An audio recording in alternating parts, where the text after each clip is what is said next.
Mchezo wetu dhidi ya Stellenbosch unatarajiwa kupigwa siku ya tarehe 20, siku ya Jumapili ya mwezi huu wa 4 saa 10 kamili jioni katika uwanja wa Amani Complex. Ziko sababu nyingi ambazo zimetufanya kuhamishia ama kuleta mchezo huu hapa, lakini kubwa kabisa ni kufungiwa kwa uwanja wa Benjamin Mkapa ambao kila mmoja alishuhudia mechi yetu ya robo finali na Al Masry.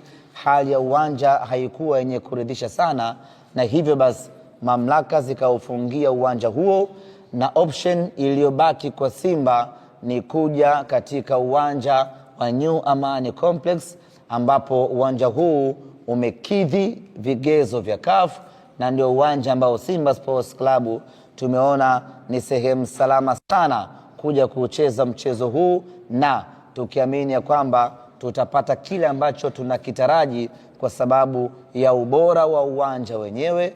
Lakini kama haitoshi, Zanzibar ni second home ya Simba Sports Club. Kwa hiyo tuko nyumbani tukitarajia kufanya yale ambayo tunakusudia kuyafanya katika uwanja huu. Kikosi cha Simba kinataraji kuwasili kesho Jumatano. Tutaondoka Dar es Salaam saa 3 na kufika hapa majira ya saa 5, na tutakuwa hapa kuanzia hiyo kesho Jumatano mpaka siku ya mchezo wetu. Tumeamua kuja kuweka kambi yetu hapa hapa, kujiandaa na kufanya maandalizi kuelekea katika mchezo huo.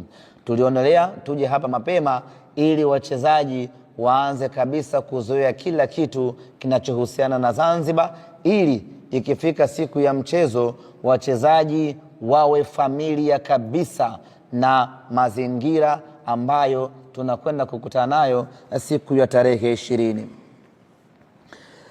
Wapinzani wetu Stellenbosch mpaka sasa bado hawajatupa taarifa rasmi wanawasili lini.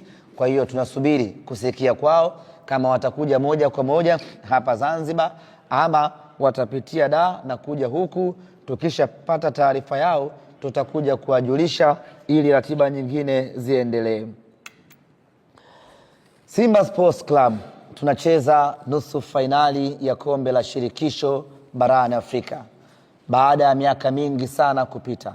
Mara ya mwisho Simba kucheza hatua ya nusu fainali ni mwaka 1993. Ni miaka mingi imepita. Baada ya jaribu nenda na rudi, hatimaye mnyama amerejea tena kwenye hatua ya nusu fainali.